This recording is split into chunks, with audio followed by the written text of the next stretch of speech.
मेरी बात सुने, मैं हूँ सब इंस्पेक्टर, महीना का 70,000 रुपया ले रहा हूँ मैं। ठीक है, ये जो टूची पूची गाड़ी है ना, ये मेरे घर आके खड़ी हो जाए रे। आई बात समझ में? हाँ ठीक है, कर अब आपका जमीन वहाँ टिक रहे हैं कि। नमस्कार, मैं हूं प्रवीण गौतम। दोस्तों, वीडियो में आपको सबूत के साथ दहेज प्रथा की एक ऐसी कहानी दिखाएंगे जो समाज की कड़वी हकीकत को बेपर्दा करती है और जो आजकल घर घर की कहानी होती जा रही है। आपको पूरी बातचीत सुनाएंगे। बीएसएफ में सब इंस्पेक्टर सोनू और जिस लड़की के साथ उसका रिश्ता तय हुआ था, दोनों की पूरी बातचीत आपको सुनाएंगे दहेज को लेकर। साथ ही लड़के की मां और लड़की के भाई की बातचीत भी दिखाएंगे कि किस तरह लड़के की मां लड़की के भाई को खरी खोटी सुनाती है दहेज को लेकर और जिसके बाद रिश्ता टूट जाता है। पूरी कहानी सिलसिलेवार तरीके से आपको बताता हूं। दरअसल महेंद्रगढ़ के पास है आकोदा गांव। वहां की लड़की रिंकू की शादी पास के धनौंदा गांव के सोनू से तय हुई थी।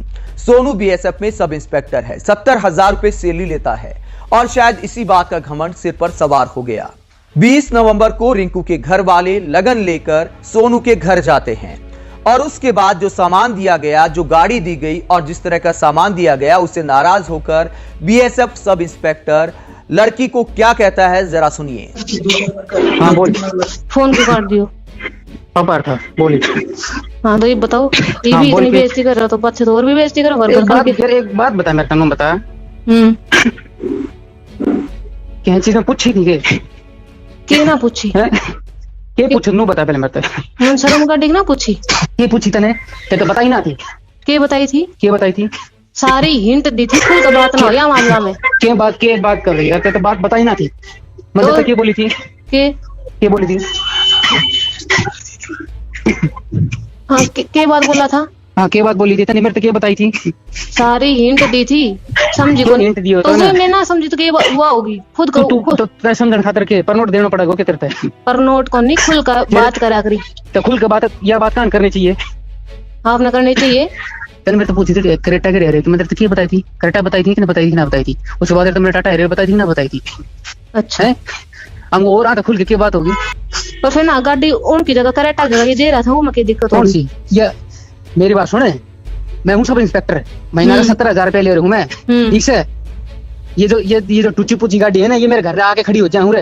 आई बात समझ में? हाँ अरे देनी थी ना तो कहीं का दे दियो। कह क्यों दे दियो? हाँ तो तुम्हारे क्यों दे दो फिर ये चीजें हैं? ब्याह आपका घर में हो रहा हो मेरे साथ, ठीक है? हाँ तो जब तेरे साथ हो रहा है ना तो उन्हीं हिसाब से चीज देनी चाहिए। आई समझ में? जब शुरू में बात हुई थी क्या बोला था? 1 रुपये 1 रुपये देंगा लेंगा बस 1 रुपये देगा। मेरी बात सुन ले, हमने मेरी जिज्जी को ब्याह करे तो बात 1 रुपया की हुई थी। ठीक है, तेरा बाप का जमीन वहाँ टिक रहे हैं कि 1 रुपया देगा है? उधर तुम भैंस बड़ी बहुत भैंस लंबी हमनू ना फिर इस हिसाब से तुमने ब्याह ना करना। अपना देख ले, बता दे अपना बाप जोखिम क्या है। हाँ ठीक है। हाँ ठीक। तो बीएसएफ में सब इंस्पेक्टर सोनू कहता है कि मेरी 70,000 रुपए सैलरी है, छोटी मोटी गाड़ियों की तो लाइन लगी हुई है मेरे घर, कम से कम क्रेटा तो देनी चाहिए थी मेरे पद के अनुसार। और लड़की कहती है कि पहले 1 रुपए का रिश्ता तय किया गया था, बाद में क्यों पलट गए। यह किस्सा दिखाता है कि किस तरह लोग सरकारी दूल्हे को बिकाऊ समझ लेते हैं और उम्मीद करते हैं कि लड़की वाला धन की वर्षा कर देगा क्योंकि उसके पास सरकारी नौकरी है। इसके बाद एक और ऑडियो मैं आपको सुनाता हूं जिसमें लड़के की मां और लड़का खुद लड़की के भाई को हड़काता है कि आपने इतने घटिया सोफे क्यों दे दिए। इससे अच्छा तो आपको अपनी बेटी की शादी, अपनी बहन की शादी किसी कूड़े बिनने वाले लड़के से कर देनी चाहिए थी। हाँ जी सोफा दूसरा ना मिला तो बढ़िया कोई ढंग का सोफा फिर भराई में था जी। भराई में तो पड़ा रहता भराई में। ये एक बात बता, भराई करी सोफा ने देखी है की शक्ल और बेड तो और ढंग को बेड ना मिले तुमने यार। वो जिज्जी ने पसंद कराया था, वो भी पसंद कर हमने कर दिया। अरे जिज्जी ने इसको लखन है, जिज्जी ने भी वो तो पूछ कर फाइनल करी थी हमने तो। धोखा कर दिया तुमने, सही बता रहा हूँ भाई जी। आज देखो बस के बता, मैं क्यों धीरे भाई बहुत धोखा कर दिया, आत्मा रो रही है भीतर तो भाई। हम उसी जी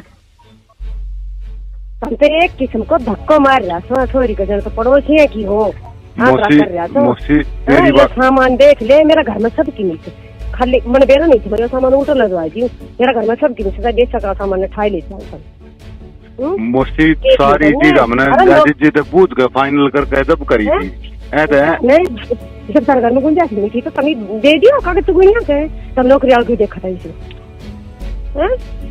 हम सारी डाल बर्दाश्त करे बैठे हमारे गाँव में नाक कटा दियो गाँव में ये 2 छोरा लगे थे उनको मार के पीछे नहीं इतना आए थे अरे ये काले आए थे पुलिस में से वो निकिता तो बोलन जोग ना छूटा तमने हमने ना देते एक तरह भी 16 की आते हुई सांगी लोग की ये तो मांग के ले ली और हमने नु कह दी ना करते ना रहे से तो हमने गाँव दे के धरती में बैठ दिया। तो मोशी जी यह बात तो आप अगर मतलब ये चीज पहले हो जाती ना तो हम अपनी तरफ से ठीक है हमने तो छाती मुक्को मार दिया ठीक है। दोस्तों इस मामले के बाद 22 नवंबर की शादी थी, लेकिन बारात लड़की के दरवाजे पर नहीं गई और लड़की वाले इंतजार करते रह गए।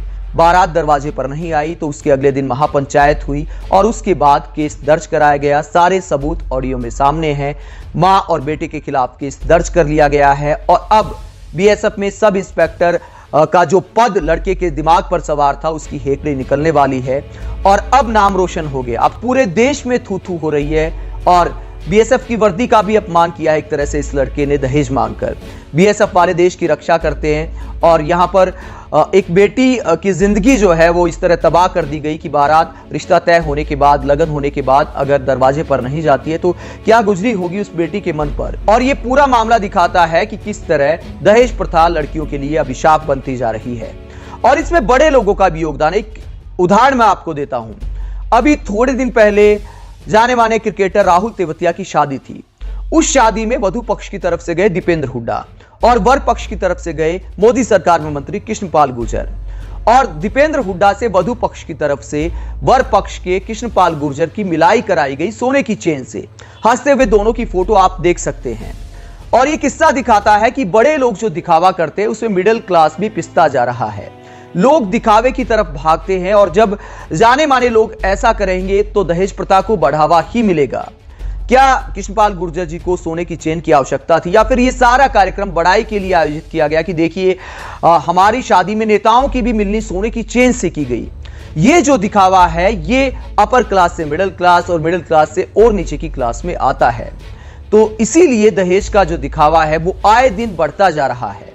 आप इस पूरे मुद्दे पर क्या सोचते हैं, इस पूरी कहानी पर क्या सोचते हैं कि जिस तरह लड़की वाले सरकारी नौकरी के पीछे भागते हैं और लड़के वाले सोचते हैं कि हमारे पास सरकारी नौकरी है तो लड़की वाले को खूब सारा धन देना चाहिए। आप दूल्हों को या लड़कों को इस तरह बिकाऊ समझने पर क्या सोचते हैं? कमेंट बॉक्स में अपनी राय जरूर दें। आप देखते हैं हिंदुस्तान लाइव, साथ ही हमारे चैनल को भी सब्सक्राइब करें। नमस्कार।